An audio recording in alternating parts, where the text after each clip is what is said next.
Welcome to our channel. Belakangan sejumlah kawasan di Indonesia mengalami perubahan suhu ekstrem.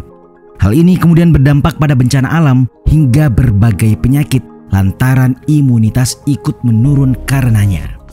Sebenarnya perubahan iklim bukanlah sesuatu yang baru. Namun untuk lebih mengenali fenomena saat ini, penting untuk mengetahui fakta terbaru seputar perubahan iklim di Indonesia. Lalu, seperti apa fakta yang menjawab pertanyaan seputar ini? Berikut ulasannya untuk kalian tonton. Tapi sebelum lanjut, kami ingatkan kembali untuk subscribe channel ini dan aktifkan lonceng notifikasi kamu untuk mendapatkan video edukatif dari Data Fakta.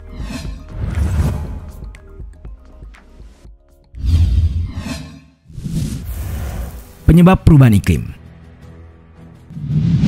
Secara garis besar, kita bisa membagi penyebab perubahan iklim dari dua faktor.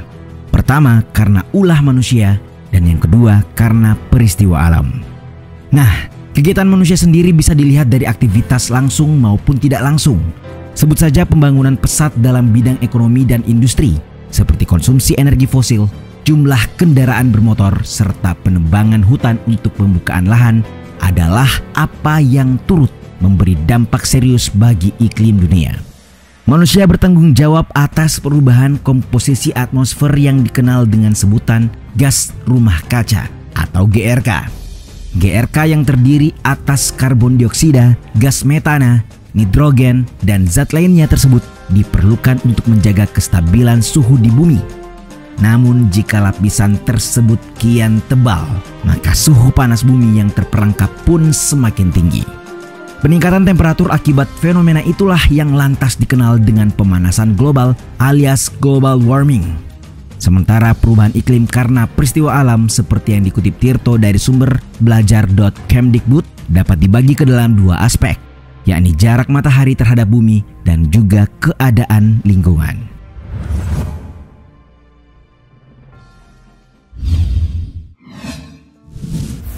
Periode terhangat yang pernah tercatat.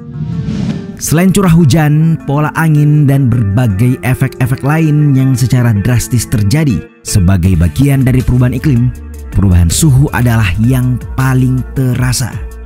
Bukankah kalian merasa akhir-akhir ini cuaca terasa begitu panas?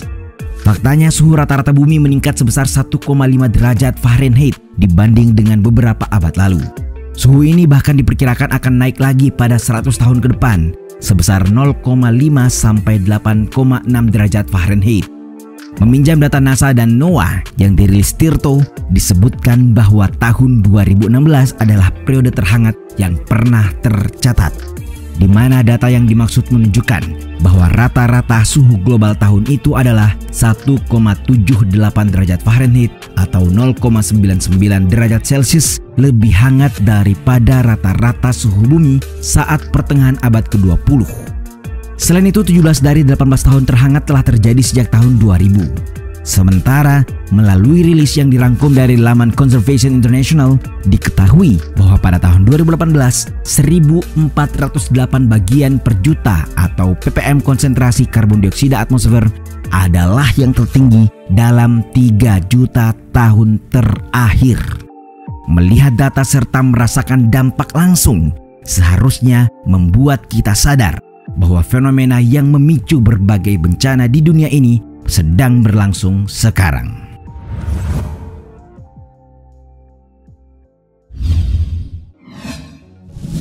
Dampak perubahan iklim bagi Indonesia. Menjelang Hari Bumi yang jatuh pada 22 April 2021 kemarin, Yayasan Indonesia Cerah melaporkan sejumlah fakta bahwa Indonesia menghadapi krisis bencana. Melalui rilis CNN terdapat 10 poin dampak perubahan iklim dunia yang berdampak pula ke Indonesia. Seperti gelombang panas ekstrem, peningkatan kebakaran hutan, risiko kekeringan, banjir, kerusakan akibat angin topan, kenaikan permukaan air laut dan banjir rob, turunnya produksi beras dan kopi, terumbu karang dan wisata bahari terancam lenyap, serta tertutup dengan terhambatnya pertumbuhan ekonomi negara. Khusus untuk poin pertama, Indonesia diprediksi akan mengalami lebih dari 3 gelombang panas ekstrem antara tahun 2020 hingga tahun 2025 dan gelombang panas ekstrem setiap 2 tahun antara 2068 dan 2100. Sementara kerugian ekonomi akibat banjir luapan sungai diperkirakan bahkan mencapai angka 91% pada tahun 2030 mendatang. Di sisi lain, Sumatera bagian utara, Pulau Jawa, dan Kalimantan diprediksi mengalami penurunan hasil panen beras 20-30% pada tahun 2039 sampai 2042 dalam skenario emisi yang lebih tinggi. Papua Barat bahkan akan sangat terpengaruh sebab penurunan produksi berasnya sekitar 30%.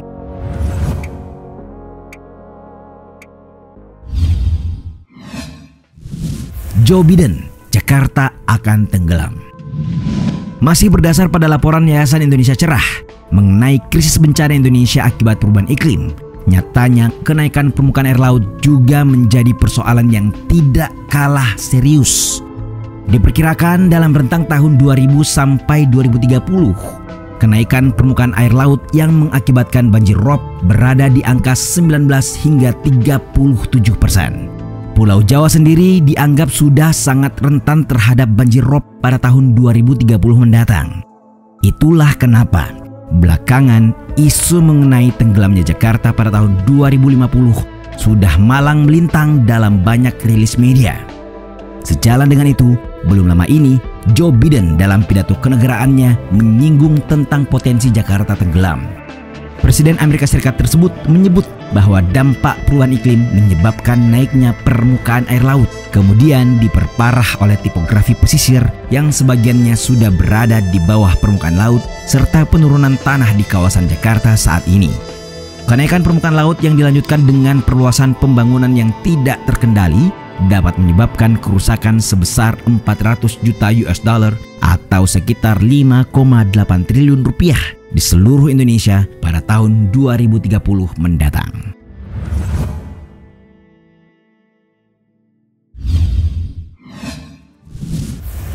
Ancaman ngeri setelah COVID-19.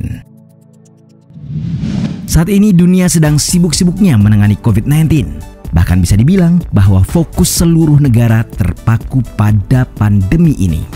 Namun tahukah kalian, sebenarnya akan muncul permasalahan yang sama berbahayanya dengan virus ini? Ya, ini adalah persoalan seputar perubahan iklim. Hal ini sebagaimana yang dikatakan oleh Menteri Keuangan Sri Mulyani dalam ESG atau Environmental, Social and Governance Capital Market Summit pada Selasa 27 Juli 2021 lalu. Menurut Sri Mulyani, baik pandemi maupun perubahan iklim sama-sama berdampak luas dan bisa menerpa seluruh negara, serta memicu kematian masif jika tidak ditangani dengan tepat. Bedanya, jika pandemi adalah sesuatu yang tidak terprediksi pola dan unsur penyebarannya, maka perubahan iklim justru sebaliknya. Sudah lama diprediksi oleh para ilmuwan di berbagai negara. Hanya saja ditemukan respons yang berbeda. Jika mereka yang menghadapi pandemi sudah bisa memulai untuk menaati protokol kesehatan terhadap perubahan iklim, manusia justru belum menunjukkan itikat baik sama sekali. Sebut saja untuk mengubah kebiasaan pola konsumsi energi dan sumber daya lainnya. Nah, sekarang apa yang akan kita lakukan?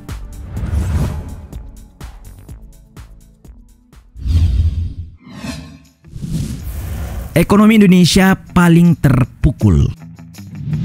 Masih seputar forum investasi mawas lingkungan tadi, nyatanya Indonesia menempati posisi sebagai negara yang paling rentan dengan efek perubahan iklim. Bukannya tanpa dasar, sebab fakta tersebut merujuk pada laporan berjudul The Economics of Climate Change oleh perusahaan reasuransi global Swiss Re Institute atau SRI.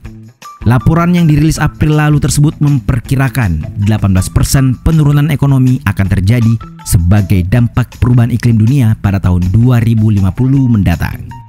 SRI kemudian melakukan ujian tekanan atau stress test terhadap ekonomi dunia jika perubahan iklim berjalan tidak terbendung. Hasilnya, mereka menemukan bahwa isu perubahan iklim bakal memukul 48 negara yang mewakili 90% ekonomi dunia. Negara-negara ini yang kemudian membentuk indeks ekonomi iklim demi mengetahui negara mana yang ekonomi serta wilayahnya paling terdampak. Tapi secara bersamaan juga memiliki posisi terbaik untuk mengubah keadaan. Mengejutkan, ternyata Indonesia menempati posisi paling bawah alias di urutan ke-48 dengan angka indeks 39,2. Secara umum, oleh SRI, besaran dampak tersebut diperkirakan berada di kisaran 4-18%.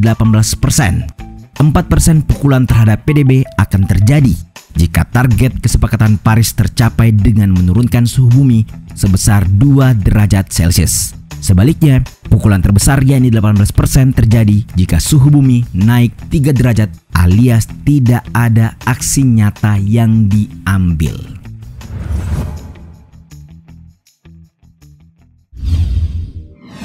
Indonesia butuh 3.461 triliun rupiah. Menyoal perubahan iklim, dunia seolah sudah punya solusinya. Namun, bagaimana dengan pengaplikasiannya? Kembali membahas seputar kesepakatan Paris. Nyatanya ada target penurunan suhu bumi oleh sejumlah negara. Dan untuk kalian ketahui, Indonesia melalui perjanjian tersebut berkomitmen memenuhi Nationally Determined Contribution atau NDCs, alias berkontribusi mengurangi emisi karbon pada kisaran 28% atau 41% dukungan internasional.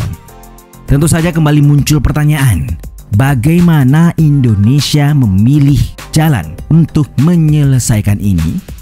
Sebagai langkah solutif, Menteri Keuangan Sri Mulyani secara belak-belakan membocorkan soal anggaran tersebut.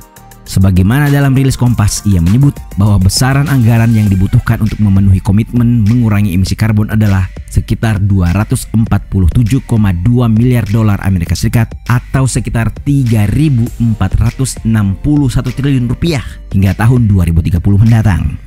Artinya, negara perlu menyiapkan dana untuk menangani perubahan iklim paling tidak 266,6 triliun rupiah per tahun hingga tahun 2030 mendatang. Itulah tadi ulasan seputar fakta terbaru perubahan iklim dunia, terutama di Indonesia. Perubahan iklim adalah kenyataan yang sudah ada di depan mata kita. Dampaknya begitu besar dan tentu saja mengancam pertumbuhan ekonomi dunia. Kalian sendiri sudah melakukan apa untuk mencegah pemanasan global?